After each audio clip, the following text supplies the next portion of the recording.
विदुर एक सच्चे महात्मा देवत्व की ओर वापसी।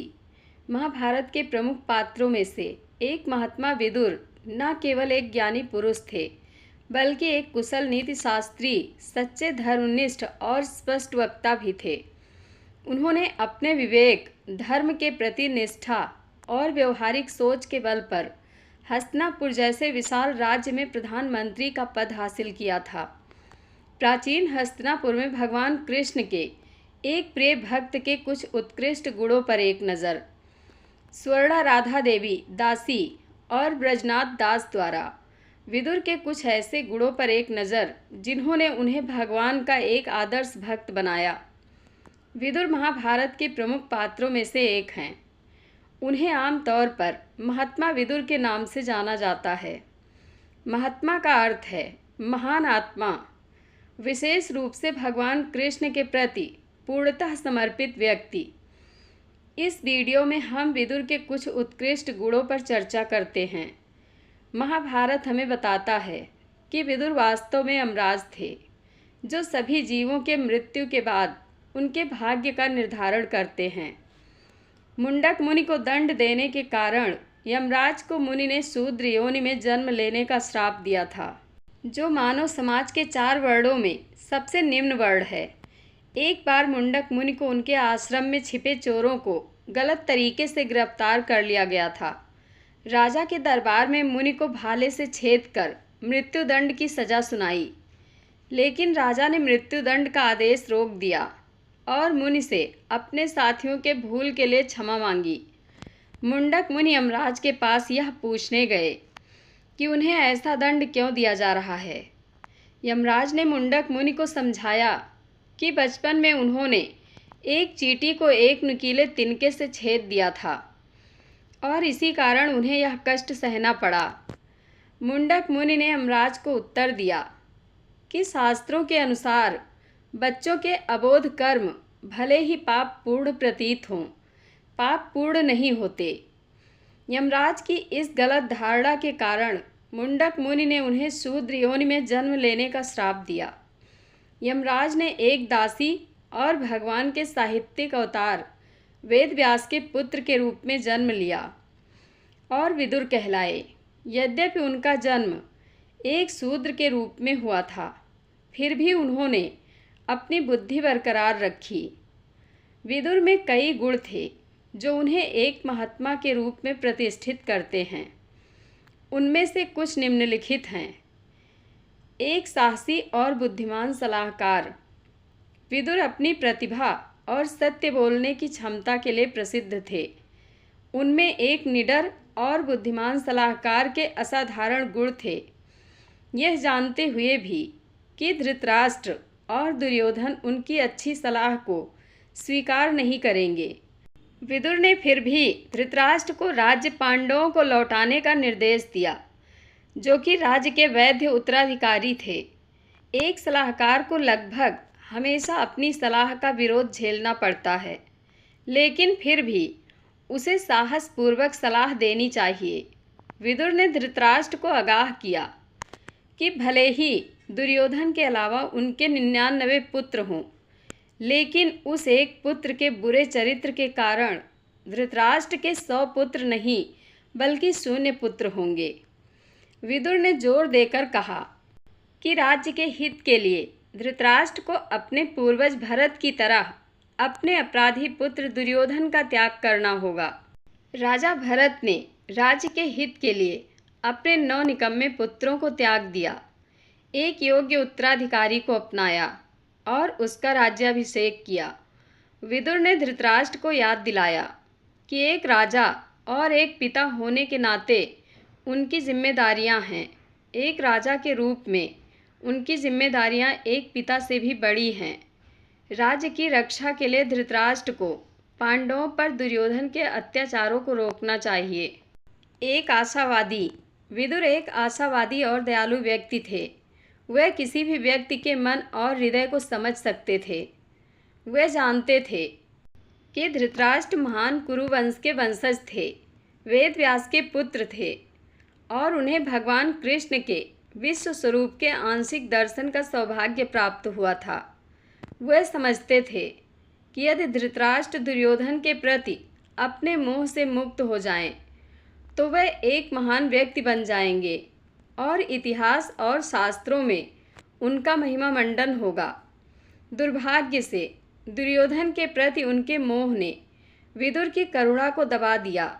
धृतराष्ट्र अपनी भलाई के लिए विदुर के बार बार दिए गए निर्देशों को अनसुना कर रहे थे, लेकिन कुरुक्षेत्र के युद्ध में अपने सभी पुत्रों को खोने के बाद उन्होंने अंततः विदुर के निर्देशों का पालन किया।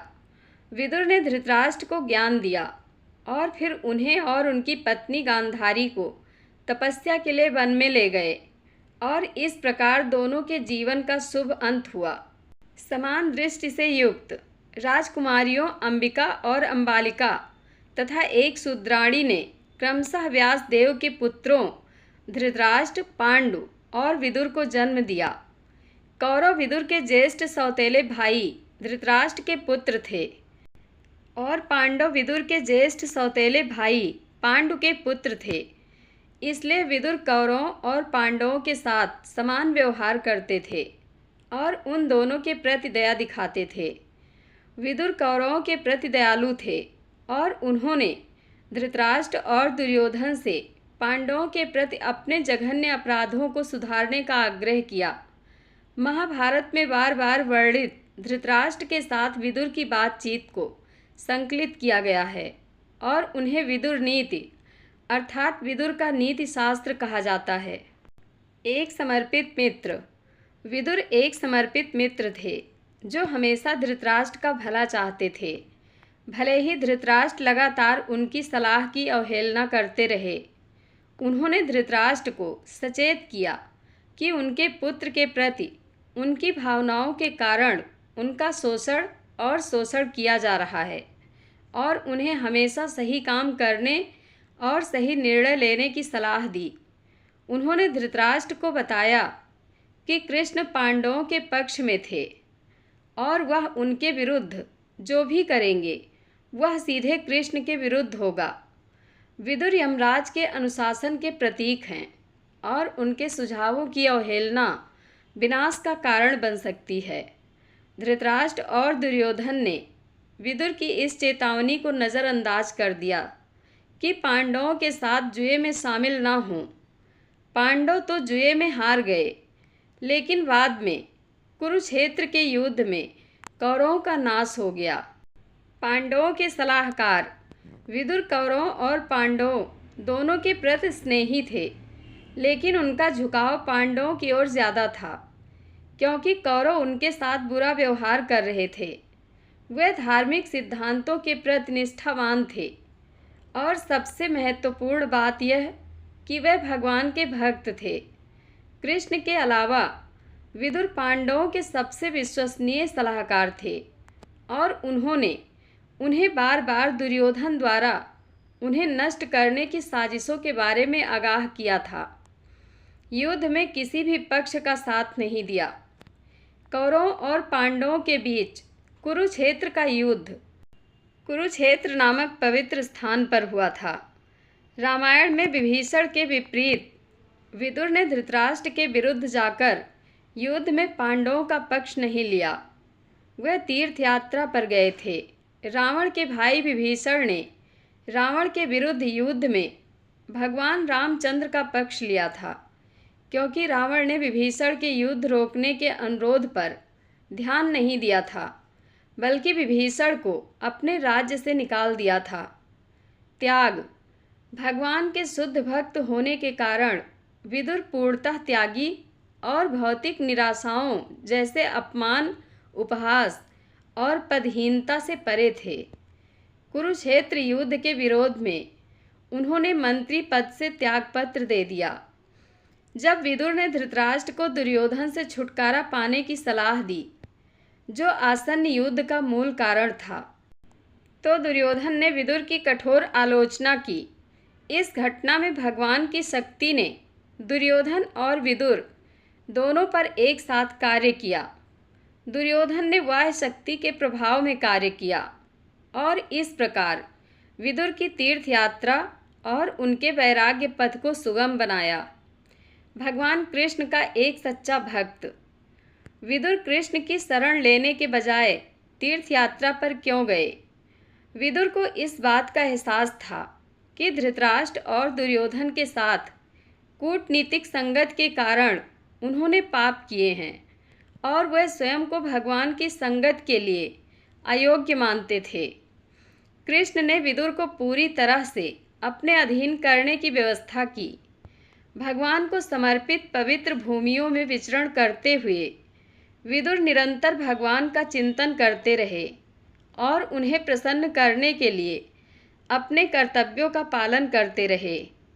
विदुर ने 30-35 वर्षों तक अनेक पवित्र तीर्थ स्थलों की यात्रा की। उन्होंने पवित्र नदियों और सरोवरों में स्नान किया, मंदिरों में दर्शन किए और अंततः भारत के पश्चिमी तट पर स्थित एक पवित्र स्थान प्रभास पहुँचे। वहाँ उन्हें पता चला कि भगवान कृष्ण और उनका वंश इस लोक से विदा हो चुके हैं। उदास होकर उन्होंने अपनी तीर्थ यात्रा जारी रखी और यमुना नदी के तट पर उद्धव से मिले। उनकी भेंट का वर्णन श्रीमद् भागवतम के 3 स्कंध के आरंभ में मिलता है। कृष्ण का प्रतिदान। पांडवों के लिए एक दूत का कर्तव्य निभाते हुए कृष्ण ने विदुर के घर जाकर उनकी भक्ति का प्रतिदान किया। महाभारत के उद्योग पर्व के अनुसार जब भगवान विदुर से मिलने गए तो बातचीत युधिष्ठिर के दूत के रूप में भगवान की भूमिका और संघर्षरत कौरवों और पांडवों के बीच सामंजस्य स्थापित करने की उनकी इच्छा पर केंद्रित थी। उन्होंने दर्शन शास्त्र पर चर्चा नहीं की, बल्कि उस समय की घटनाओं के अनुरूप कार्य किया जो उस भयानक युद्ध के बारे में चिंतित थे। हालांकि कृष्ण की कृपा से विदुर बाद में भगवान के गोपनीय दूत उद्धव से मिले और उनसे भक्तिपूर्ण बातें सुन सके। विनम्र और जिज्ञासु। भगवत गीता में कृष्ण हमें निर्देश देते हैं कि जब कोई आध्यात्मिक विषयों के बारे में जिज्ञासा करना चाहे तो उसे एक प्रामाणिक गुरु के पास विनम्रता पूर्वक जाना चाहिए। विदुर अपनी विनम्रता में अनुकरणीय थे। उन्होंने महापुरुषों से जिज्ञासा कैसे की जाए इसका उदाहरण प्रस्तुत किया, जैसा कि उन्होंने उद्धव और मैत्रेय मुनि से सीख कर किया था। विनम्र। विदुर ने अपने से छोटे उद्धव से आध्यात्मिक ज्ञान ग्रहण करके विनम्रता का परिचय दिया। उद्धव से मिलते ही विदुर ने उन्हें गले लगाया और उनसे भगवान और उनके पार्षदों का समाचार पूछा। विदुर जानते थे कि वह अब इस संसार में नहीं हैं, इसलिए उनकी पूछताछ अजीब लगती है। लेकिन श्रील जीव गोस्वामी कहते हैं कि इस समाचार ने विदुर को झकझोर दिया और इसलिए उनकी पूछताछ मनोवैज्ञानिक थी, व्यवहारिक नहीं। विदुर ने उद्धव से अपने प्रश्नों का समापन इस अनुरोध के साथ किया, हे मेरे मित्र, अतः कृपया भगवान की महिमा का गान कीजिए, जिनकी महिमा तीर्थ स्थानों में की जानी चाहिए। वह अजन्मा हैं, फिर भी वह ब्रह्मांड के सभी भागों के शरणागत शासकों पर अपनी अहेतुकी कृपा से प्रकट होते हैं। केवल उनके हित के लिए ही वह अपने अनन्य भक्त यदुओं के परिवार में प्रकट हुए। उनकी पूछताछ की गुणवत्ता। 3 स्कंध के आरंभ में राजा परीक्षित सुखदेव गोस्वामी से कहते हैं, संत विदुर भगवान के महान एवं शुद्ध भक्त थे। अतः परम कृपालु ऋषि मैत्रेय से उनके प्रश्न अत्यंत उद्देश्यपूर्ण, सर्वोच्च स्तर के तथा विद्वानों द्वारा अनुमोदित रहे होंगे। जब भगवान कृष्ण इस संसार को छोड़ने वाले थे तो उन्होंने मैत्रेय को निर्देश दिए ताकि वह उन्हें विदुर तक पहुंचा सकें। विदुर जैसे भगवान के महानतम भक्त सदैव अन्य संतों की संगत चाहते हैं और उनसे विनम्रता पूर्वक सुनने के लिए उत्सुक रहते हैं। इन सभाओं में जिज्ञासु की उच्च आध्यात्मिक स्थिति को देखते हुए उनके प्रश्न कभी कभी काफ़ी सामान्य लगते हैं। इसके कई संभावित कारण हैं, जैसे दूसरों के लाभ के लिए एक महत्वपूर्ण बिंदु को स्पष्ट करना, किसी विशेष मुद्दे पर दूसरे भक्त का क्या कहना है यह सुनना। शुद्ध होने के लिए उन्नत भक्त बहुत पतित महसूस करते हैं और अक्सर गहरी विनम्रता के स्थिति से प्रश्न पूछते हैं, यह सोचकर कि उन्होंने वास्तव में समझा नहीं है। विदुर का युधिष्ठिर के साथ संबंध। जैसा कि हम महाभारत से सीखते हैं, युधिष्ठिर महाराज यमराज के पुत्र थे। चूँकि विदुर यमराज थे, इसलिए विदुर और युधिष्ठिर में एक स्वाभाविक समानता थी। दोनों ही गुणी, कुलीन, शास्त्रों के ज्ञाता और धार्मिक सिद्धांतों के प्रति निष्ठावान थे। इसलिए स्वाभाविक रूप से उनके बीच एक आकर्षण था।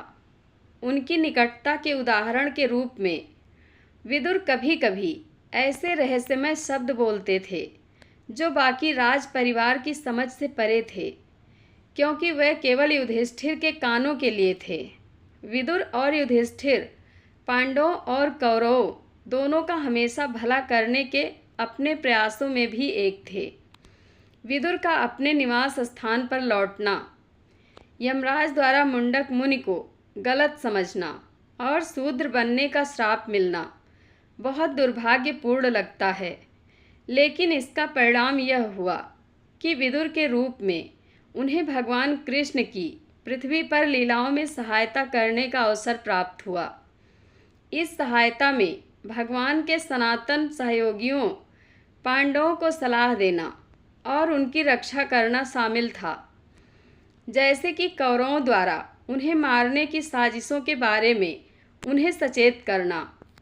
महाभारत के कुछ संस्करणों में कहा गया है कि यमराज के रूप में अपने पद पर लौटने से पहले विदुर ने एक रहस्यमय प्रतिक्रिया द्वारा अपना पराक्रम युधिष्ठिर को हस्तांतरित कर दिया था, ताकि वह सदाचार और गौरव के साथ शासन कर सके।